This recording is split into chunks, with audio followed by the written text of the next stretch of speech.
आइए अब हम आपका परिचय करवाते हैं छतरपुर जिले की एक ऐसी महान विभूति से जिन्होंने अपने जीवन में अधिक प्रयास कर महाराजा छत्रसाल जी के जीवन गाथा को जन जन तक पहुंचाने के लिए अधिक परिश्रम किया है।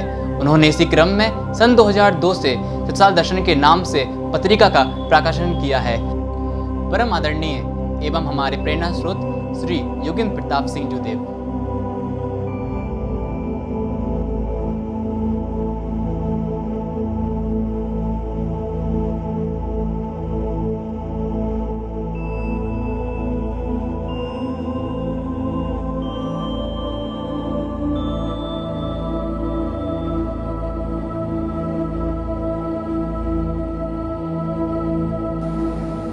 आज हम चर्चा करेंगे बुंदेलखंड के श्री महाराज छत्रसाल के, जिन्होंने बुंदेलखंड को मुगलों से स्वतंत्र करा करके बुंदेलखंड राज्य की स्थापना की थी। मध्यकालीन भारत के इतिहास में जिन रणवांकड़ों या बसनी सौर कथाएँ हैं, उनमें बुंदेलखंड के श्री महाराज छत्रसाल का प्रमुख स्थान है। जिला छतरपुर मुख्यालय से 18 किलोमीटर दूर स्थित है बुंदेलखंड राज्य की प्राचीन राजधानी मऊ साहनिया या मऊ महिवा। इसका प्राचीन नाम मऊ महिवा था, जो वर्तमान में मऊ साहनिया के नाम से जानी जाती है।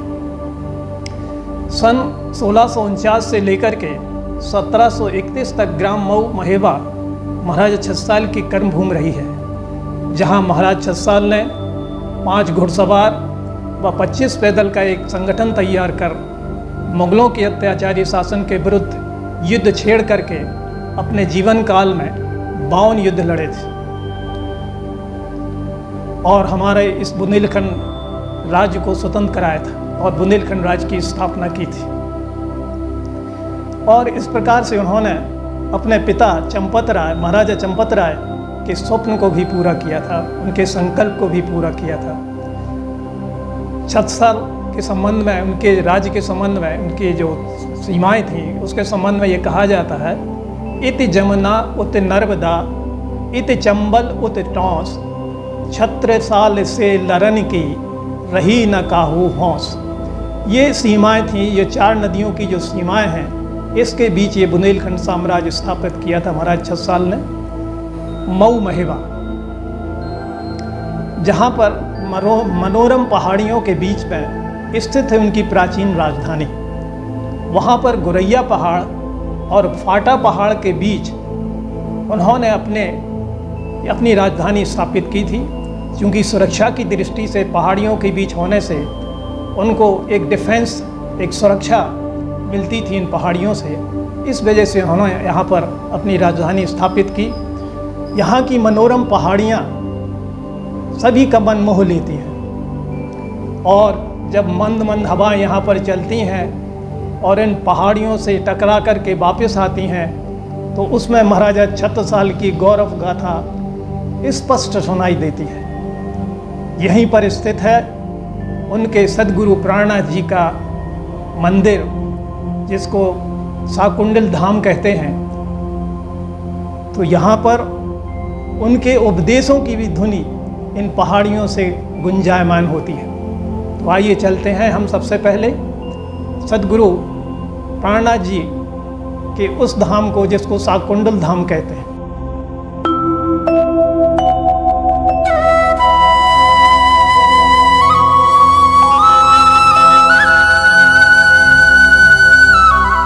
हम हमेशा सोचते हैं कि हमारे देश भारत में कितनी सारी ऐतिहासिक जगहें हैं और उन ऐतिहासिक जगहों का इतिहास हम नहीं जानते, जो कहीं दर्ज नहीं है, और दूसरी तरफ ऐसी ऐतिहासिक जगहों का इतिहास बिखरा पड़ा है। तो आज हम बात कर रहे हैं बुंदेलखंड के श्री महाराजा छत्रसाल जी के गुरुजी श्री प्राणनाथ जी के बारे में। जिस प्रकार गुरु के बिना ज्ञान अधूरा होता है, उसी प्रकार महाराज छत्रसाल जी की जीवन गाथा भी श्री प्राणनाथ जी के बिना अधूरी है।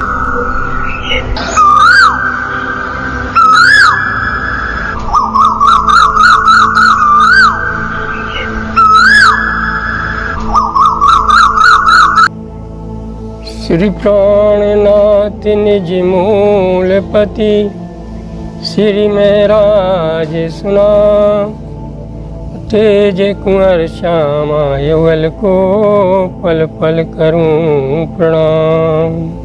प्रभु प्राणनाथ का जो सांसारिक परिचय है वो इस प्रकार से है कि ये इनका जन्म गुजरात के जामनगर में हुआ था। इनका सांसारिक नाम मेहराज ठाकुर था और इनके पिताजी श्री केशव ठाकुर जामनगर राज्य के मंत्री थे। जब प्राणनाथ महाराज 12 वर्ष के थे तब उन्हें सदगुरु देवचंद जी से उनकी मुलाकात हुई। गुरु के मार्गदर्शन में उन्होंने श्री कृष्ण जी की आराधना की और उनको भगवान श्री कृष्ण जी के दर्शन 12 वर्ष की उम्र में हुए थे। और भगवान कृष्ण ने उनको मनुष्यों की बौद्धिक जागृति करने का आदेश दिया था और इस प्रकार से प्राणनाथ जी एक ब्रह्म ज्ञानी थे, उनको पूरे ब्रह्म का ज्ञान था। गीता के अध्याय 4 श्लोक 7 में भगवान श्री कृष्ण ने कहा है, यदा यदा ही धर्मस्य ग्लानि भर्वति भारत अभ्युत्थानम धर्मस्य तदात्मानं सृजाम्यहम्। जब जब धर्म की हानि होती है, अधर्म बढ़ता है, तब तब मैं धर्म की स्थापना के लिए प्रकट होता हूँ। साधु संतों की रक्षा के लिए और धर्म की स्थापना के लिए मैं युगों युगों में प्रकट होता हूँ। इसी प्रकार से ये ब्रह्म ज्ञानी श्री प्रभु प्राणनाथ जी उस समय चूँकि बहुत ही खराब स्थितियाँ चल रही थी भारतवर्ष में, कट्टरपंथी शासन जो है वो अत्याचार अनाचार कर रहा था। ऐसी स्थिति में एक बौद्धिक जागृति को जगाने के लिए प्रभु प्राणनाथ जी अपने जामनगर से निकले, पूरे देश का भ्रमण किया और बौद्धिक जागृति का उन्होंने कार्य किया। महेश तो तंत्र में ये कहा गया है कि एक बार शिव जी जब बुंदेलखंड की भूमि से निकले, विंध्याचल के पर्वत की श्रेणियों से, एक चोटी पर उनके साथ में उनकी आदिशक्ति पार्वती जी भी थीं। तो उन्होंने विंध्याचल की मिट्टी को उठा करके उसे चूमा और इसके बाद उसको अपने माथे से लगाया। पार्वती जी ने उनसे पूछा, हे प्रभु, ये आपने ऐसा क्यों किया, ये इसका राज बताइए।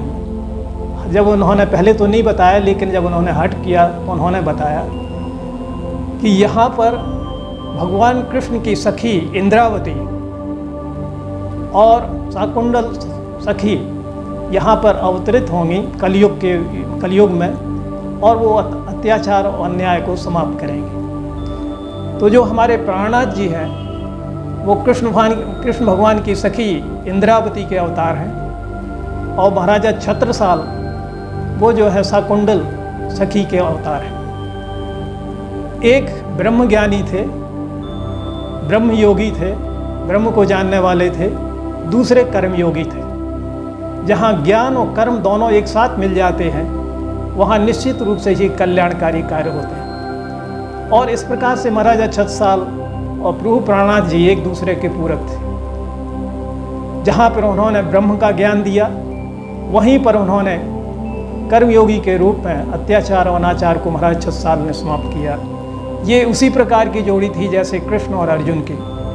तो इस प्रकार से हम ये देखते हैं कि ये जो हमारे प्रणामी संप्रदाय के लोग हैं उनका ऐसा मानना है, और हम लोग भी जो इस क्षेत्र के लोग हैं बुंदेलखंड के, यही मानते हैं कि महाराजा छत्रसाल शाकुंडल देवी के अवतार थे और प्राणनाथ जी इंद्रावती देवी के अवतार थे। हाँ, चूँकि यहाँ पर महाराजा छत्रसाल अंतिम समय में यहाँ पर अंतर्ध्यान हुए थे और इस वजह से ये जो धाम कहलाता है वो शाकुंडल धाम कहलाता है। यहाँ पर जो रहने वाले हैं इस धाम में वो धामी कहलाते हैं। इस धाम में जो रहते हैं वो धामी कहलाते हैं, उनको इसी नाम से किया जाता है। और इस बात का उनको गौरव होता है कि वो शाकुंडल धाम में उन्होंने जन्म लिया और इस धाम के धामी कहलाए। महाराजा छत्रसाल की मुलाकात प्रभु प्राणनाथ जी से ये मऊ महेवा के पास ही तिन्नी दरवाज़ा पड़ता है, वहाँ पर उनकी मुलाकात हुई थी एक बरगद के नीचे। चूँकि दोनों ही अवतार थे, दोनों ने एक दूसरे को पहचान लिया और फिर इसके बाद प्रभु प्राणनाथ जी ने उनको ब्रह्म ज्ञान दिया और उस ब्रह्म ज्ञान के आधार पर उन्होंने अपना कर्मयोग किया और इस पूरे बुंदेलखंड को अत्याचारी शासन से मुक्त करा करके बुंदेलखंड राज्य की स्थापना की। उस समय महाराज छत्रसाल एक बड़ी सेना का संगठन कर रहे थे, लेकिन चूंकि अर्थाभाव था, धन का अभाव था, इस वजह से थोड़ा सा उनको दिक्कत आ रही थी। तब प्रभु प्राणनाथ जी ने महाराजा छत्रसाल से कहा कि पन्ना में हीरा मिलता है, वहाँ पर हीरों की खदानें हैं और वहाँ से आप हीरा निकलवा सकते हैं, अपने जो आपके साथ जो धन का अभाव है वो आपका पूरा हो जाएगा।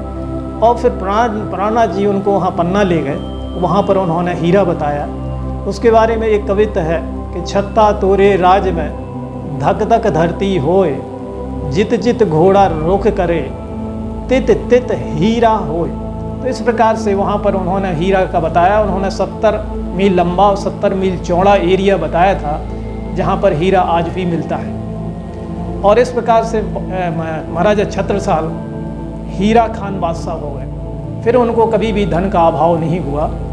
और प्राणनाथ जी भी वहाँ पर पन्ना में जाकर के उन्होंने अपना आश्रम बनाया। वहाँ पर एक किलकिला नदी है, किलकिला नदी के किनारे उन्होंने अपना आश्रम बनाया और पूरे जीवन वहाँ पर वो रहे।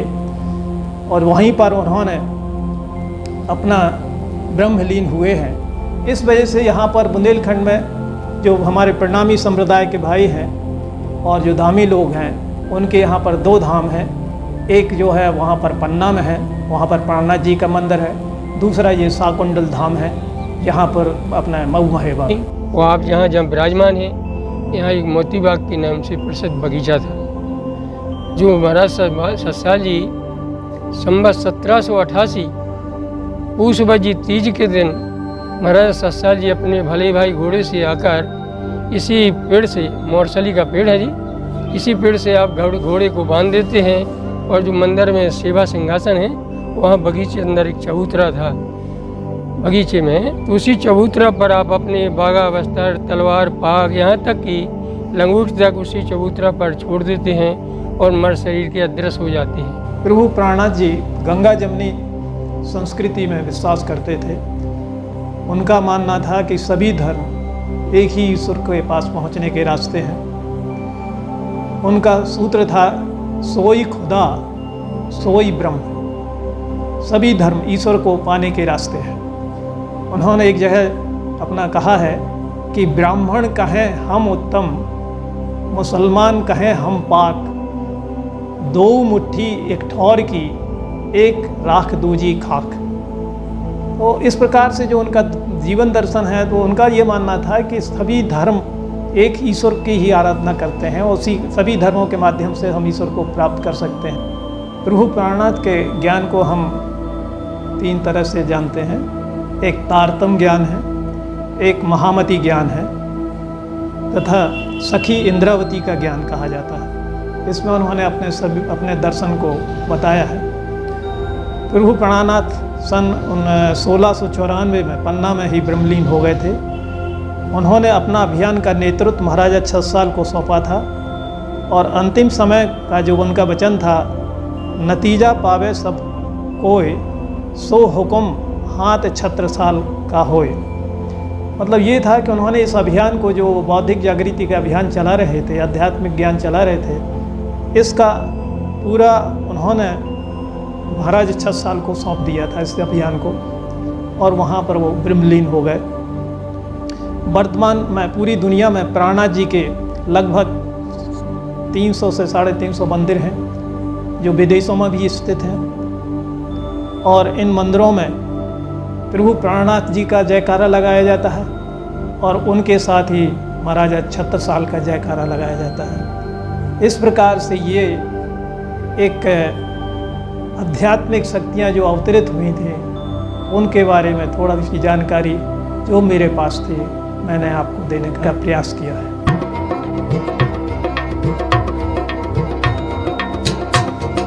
यहाँ पे प्राणनाथ जी की गादी की पूजा होती है, जो ग्रंथ और मुरली मुकुट की पूजा होती है। प्रणामी संप्रदाय में श्री कृष्ण प्रणामी संप्रदाय के नाम से जाना जाता है। वो कृष्ण जी की पूजा होती है यहाँ पे। इसको हम लोग शाकुंडलपुरी धाम कहते हैं। ये हमारा तीर्थ स्थान है। हमें बहुत गर्व है कि हमको ये शाकुंडलपुरी धाम करवा में जगह मिली। हमारे पूर्वज यहाँ पर पूजा करते हैं।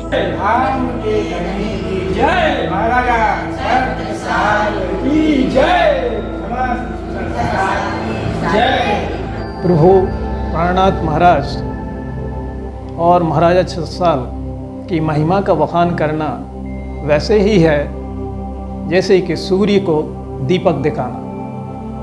यह प्रयास हर्ष वर्मा व विवेक वर्मा के द्वारा किया जा रहा है और ये एक छोटा सा प्रयास है। आप लोगों को ये कैसा लगा, आप लोग कृपया रिस्पॉन्स करें। प्रभु प्राणनाथ महाराज की जय। बुंदेलखंड केसरी महाराज छत्रसाल की जय।